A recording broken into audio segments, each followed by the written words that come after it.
wabarakatuh. Waalaikumsalam warahmatullahi wabarakatuh. Yang terhormat Bapak Haji Jainal Arifin selaku Kepala Sekolah SD Negeri Sinar Baru 1. Yang terhormat Bapak Ibu Dewan Guru beserta staf SDN Sinar Baru 1, dan yang saya hormati ibu-ibu wali murid SDN Sinar Baru 1. Alhamdulillah, terima kasih atas kesempatan pada pagi hari ini kita berkumpul untuk mendiskusikan identifikasi aset yang ada di sekolah SD Negeri Sinar Baru 1 ini. Tujuan diskusi ini bertujuan agar warga sekolah seperti kepala sekolah, guru, staf, tokoh masyarakat, dan wali murid dapat mengidentifikasi berbagai sumber daya di daerah untuk sekolahnya dan mencari pemanfaatan strateginya secara efektif. Nah, di sini kita akan membahas tentang aset sekolah. Aset sekolah. Aset itu apa sih? Aset itu adalah barang yang dalam pengertian hukumnya disebut benda, yang terdiri dari benda hidup dan benda tak hidup, atau benda bergerak dan benda tak bergerak, baik yang berwujud maupun tidak berwujud. Nah, di dalam aset sekolah ini terdapat 7 modal. Pertama, modal manusia. Yang kedua, modal sosial. Yang ketiga, modal fisik. Yang keempat, modal lingkungan. Yang kelima, modal finansial. Yang keenam, modal politik. Dan yang ketujuh, modal agama dan budaya. Nah, dari ketujuh modal ini kita akan menggali modal-modal apa saja yang ada di SD Negeri Sinar Baru 1 ini, agar kita dapat memaksimalkan kinerja kita untuk memajukan sekolah kita. Nah, di sini walaupun muridnya hanya sedikit, tapi dengan kolaborasi antara kepala sekolah, dewan guru dan wali murid, insya Allah sekolah kita akan maju. Nah, yang pertama saya bahas langsung ke modal manusia. Nah, di sini kan modal manusia ini yang pertama di SDN Sinar Baru 1 ini adanya Bapak Kepala Sekolah. Yang kedua, adanya guru. Guru kelas itu sebanyak 6 orang. Guru agama sebanyak 1 orang, dan guru olahraga sebanyak 1 orang, dan pustakawan. Kemudian sebagian besar guru di tempat kita ini menguasai IT. Nah, kemudian lagi, walaupun murid kita hanya 13, tapi murid-murid kita ini adalah termasuk murid yang bersemangat. Jadi ketika ada kegiatan sekolah, mereka itu mengikutinya dengan semangat. Nah, yang selanjutnya adanya orang tua murid yang selalu mendukung kegiatan sekolah. Mohon maaf ya Bapak Ibu Dewan Guru, wali murid, ketika kami SD Negeri Sinar Baru 1 ini mengadakan sebuah program atau kegiatan sekolah, mohon maaf anak-anak muridnya kami rekam, kami posting, publikasikan di sosial media. Itu untuk apa? Untuk daya tarik kita. Oh, ternyata walaupun SD Negeri Sinar Baru 1 ini muridnya sedikit, ternyata bisa juga kegiatannya seperti orang-orang sekolah-sekolah besar pada umumnya. Jadi ulun mohon izin kepada orang tua dari IPA, orang tua dari Marsyanda, dan orang tua dari sana ketika kami memposting anak pian ke sosial media, itu insya Allah bentuknya adalah tujuan yang positif. Jadi sebelum kami mempublikasikan, sekarang harus izin Bapak Ibu. Jadi takut kan disalahgunakan atau seperti apa, jadi harus izin. Nah, kemudian ada kita ke yang kedua ya, modal sosial. Di sini Ibu Dewan Guru, apakah ada ada masukan tentang modal sosial ini? Iya.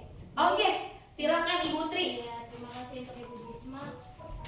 Menurut saya modal sosial itu adanya guru yang menjadi pengurus PGRI, kemudian peran serta semua guru dalam kegiatan KKG. Oh iya, di sini kan benar sekali. Adanya guru yang menjadi pengurus PGRI ini adanya Ibu Sumiati, selaku anggota PGRI. Nah, kemudian peran serta kita semua dalam kegiatan KKG, baik itu kelas rendah maupun kelas tinggi. Terima kasih Ibu Tri. Kemudian kita ke yang ketiga adalah modal fisik.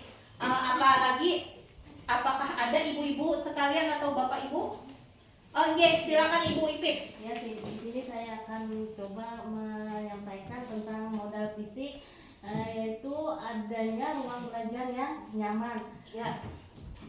Kedua, adanya perpustakaan mini, walaupun perpustakaannya ada besar ya, pastinya kan anak-anak bisa untuk membaca. Adanya halaman sekolah yang luas. Untuk jumlah yang 13 mungkin cukup luas halaman kita untuk bermain.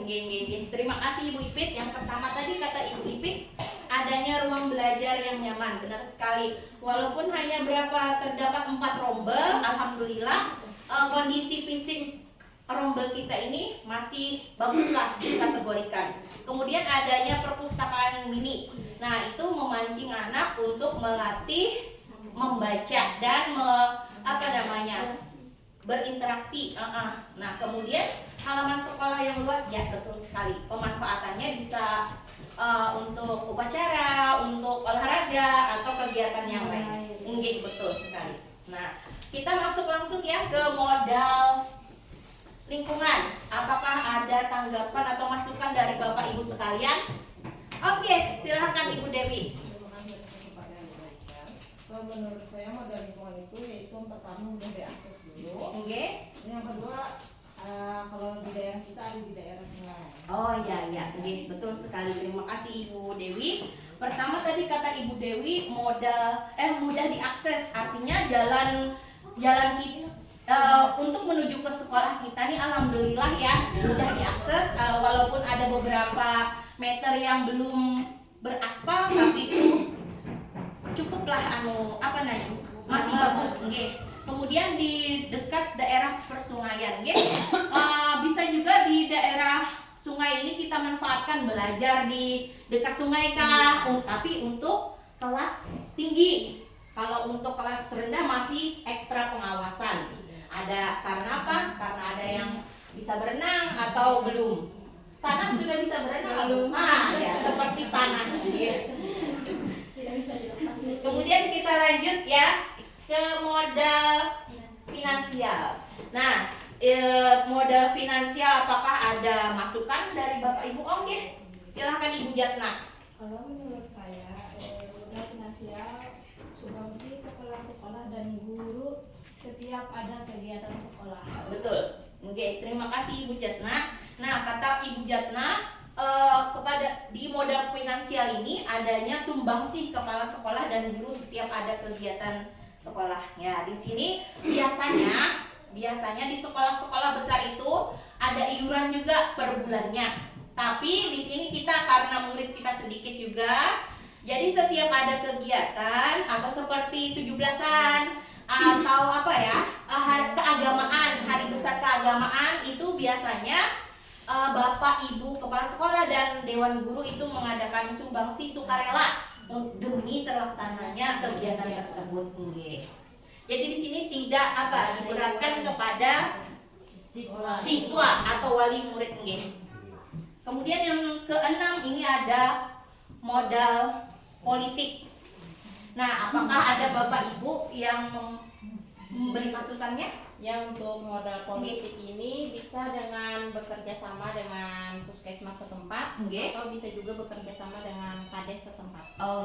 Nah, benar sekali Ibu Hesti. Nah, untuk modal politik ini kan kerjasama dengan puskesmas seperti biasanya sudah terjalin nih. Kerjasama antara puskesmas, walaupun puskesmasnya jauh, ada bulan-bulan tertentu, biasanya suntik bias atau tes kebugaran. Nah kebetulan bulan ini ada nanti Bapak Ibu wali murid suntik bias untuk kelas berapa ya saya? 1, 2, dan 5. Nanti untuk info selanjutnya nanti bisa kami sampaikan ke Bapak Ibu sekalian. Oke. Kemudian bekerja sama dengan Kades. Nah, bekerja sama dengan Kades ini kita kan muridnya sedikit nih, ibaratnya bisa dikatakan sedikit. Jadi bagaimana caranya kita mendekatilah Kadesnya seperti apa ya Bapak Ipah ya? Ya, untuk mempromosikan atau mengadakan sekolah kita agar ya bisa lebih banyak lah tahun-tahun berikutnya muridnya. Seperti itu Bapak Ipah yang dekat dengan kepala desa ya Bapak Ipah ya.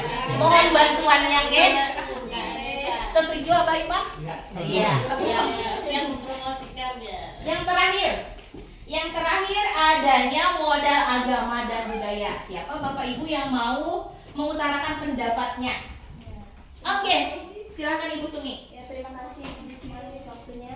Untuk keagamaan ini biasanya di sekolah Sinar Baru 1 Belah untuk wali muridnya asal tahu kami sudah melaksanakan setiap kali Jumat itu Jumat takwa ya, ada sholat duha, terus selain itu ada kegiatan pembiasaan 5S, dan juga kita setiap hari sebelum belajar anak-anak itu berdoa dan nanti diselipin baca sholawat atau lagu-lagu yang sifatnya itu mendidik ya.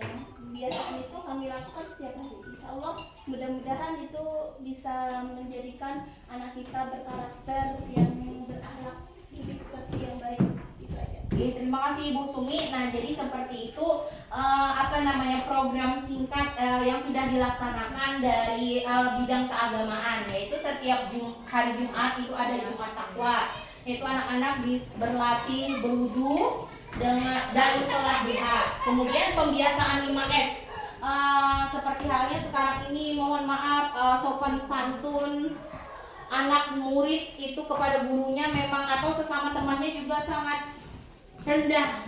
Ada yang sering olok-olokan atau yang kurang sopan kepada orang tua atau murid atau gurunya. Jadi di sini pembiasaan 5S ini adalah sapa, senyum, salam, sopan dan santun. Dengan pembiasaan 5S ini diharapkan murid-murid kita mempunyai akhlak yang baik ke depannya, maupun gurunya juga harus sering membiasakan juga, tidak hanya muridnya di sini, gurunya juga. Nah, terakhir tadi kata Ibu Sumi setiap pagi itu dipimpin oleh Ibu Sumi langsung karena jumlahnya kita sedikit, jadi digabung baca doa, kemudian bersolawat atau kemudian menyanyikan lagu-lagu Islami. Nah, dengan demikian mereka setiap hari bersolawat, setiap hari berdoa, dapat menerapkannya. Kayak gini loh, bacaan yang hafal doa-doa harian dan salawatnya. Seperti itu saja. Nah, terima kasih Bapak Ibu sekalian. Kita sudah mendiskusikan aset sekolah, yaitu ada 7 modal, dan kita tadi sudah membahasnya bersama-sama. Semoga dengan kegiatan ini Bapak Kepala Sekolah, Bapak Ibu Dewan Guru dan staf, serta wali murid sekalian dapat berkolaborasi atau bekerja sama demi kemajuan SD Negeri Sinar Baru 1. Ya, akhir kata saya ucapkan wabillahi taufiq wal hidayah. Assalamualaikum warahmatullahi wabarakatuh.